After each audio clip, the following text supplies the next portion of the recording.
in the weeks leading up to this fight, I had seen this build as being for the World Super Featherweight title, which didn't make a lot of sense because you're going to have two champions, and surely it would be Mercado who would take the senior role.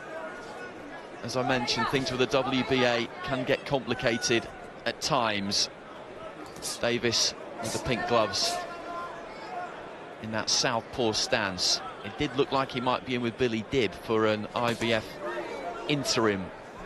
Looked like he would go back down that IBF route, but Tevin Farmer is going to take on Dibb for the full title now after Kenichi Ogawa was stripped after his positive drugs test prior to his win against Farmer.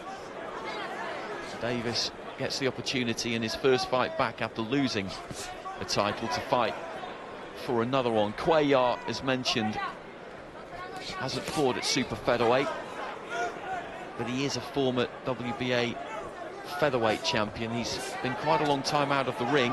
December 2016 it was, when he lost to Abner Mares, and a matchup of two southpaws, which can be awkward at times. People often assume that the styles will gel because they're both the same style, but the simple fact is that southpaws aren't used to fighting southpaws either. No. Doesn't always make for a great fight, but it's a positive start here from Cuellar. He's come out, centre of the ring, trying to unsettle Davis, stop him from getting in a rhythm early. But Davis seems to have hurt Cuellar here. He's thrown some lovely counter left hands. He was just looking to try and step on Cuellar there. He was hurrying his feet up across the ring, and Cuellar just kind of dips forward a little bit in his boxing stance. Davis just dipping in with that front foot, trying to draw something from him. Love the way he's always thinking, Davis. You know, he doesn't rush in, throwing wild shots. Technically so sound. And now, look, there's one of them lovely counter left hands there, timed perfectly. Credit to Cuellar, they took it well. As soon as he saw that jab come out, he just threw that left hand over the top of it and then just dips away to his right to try and find the uppercut. The crowd in this opening round appreciating this work from Davis, who has been a while out of the ring. He will have been itching to get back in there. Good camp in Florida alongside Broner under Kevin Cunningham. He felt he needed to get away from Baltimore in the same way that Broner needed to get away from Cincinnati. Final few seconds of round one. Good left hand again there from Davis. Opening round for Cuellar, but he got through it. Davis, we saw, of course, over in the UK, making that first defence of his IBF title against Liam Walsh at the Copper Box. Stopped Walsh on that occasion early in the fight. Walsh wasn't impressed with the stoppage. He felt he could have been given more of a chance, given what was at stake.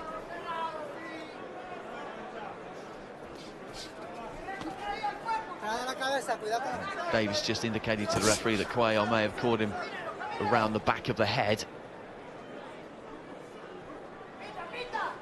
This is what Cuellar needs to do, is try and push Davis back, close that gap. If you're standing in range with Davis, I mean, he can pick punches for fun all night long, so I think he needs to close the gap, but I mean, that's easier said than done because Davis' footwork is so good. I mean, he gets in and out of range with ease, as we just see there, stepping back. And they trying to find that left counter again. Fantastic work. I mean, the variation as well. Just dropping a right to the body there, looking for the left uppercut. He really is a joy to watch, and that's a lovely left to the body there. Well, the left to the body has put Cuellar down. Goes down onto that right knee. He's desperately trying to suck some breath in there. The count continues. He gets back to his feet. Gloves wiped off there by Benji Estevez, but that was sharp, accurate work again. And there's a long way to go in this round, just past the midway point, and Davis again just sticking out his tongue there, looking for the right hand to the body that time. And every time that Cuellar tries to find a way out, Davis just closes off that ring, using his feet well. Again, looking to tee up the left to the body. When he throws that jab, Cuellar, he brings it back quite low and a little bit slow at times. And Davis is finding the openings here. Well, that was a lovely left to the body, and when you're winded and you're feeling a body shot and you've got someone as good as Davis who has a fantastic repertoire of punches, head and body, it really is a lonely place to be. But he's recovered well here, Cuellar. Seems to have shaken off the effects of that body shot and walking forward now. But that was a lovely shot from Davis. Straight left to the midsection of Cuellar. Davis just taking the weight back, just sinking into the ropes, tucking his chin behind his shoulder, using that cross defense. Cuellar popping out the jab, falling short. It's been a good opening couple of rounds here for Gervonta Davis. Nice left hand there again, just off the back foot. It's good, sharp, accurate work. And Cuellar's being made to look a touch ragged here. Whipping left hand, just misses the target. Here's the shot. It was lovely, lovely left hand, straight left to the rib cage of Cuellar, and they really do hurt. I know personally that they're not nice, and there you have it. There was a slight delayed reaction, but like I said, fair play to Cuellar. He come back up, come back fighting, and took some good shots. That was that nicely timed left hand. He just saw Cuellar fall short and that his weight to come forward, and he was really open and just clipped him with that short left hand. So into the start of the third round, Gervonta Davis in the red and white, Jesus Cuellar in the white and gold. Cuellar just trying to force Davis back into that neutral corner.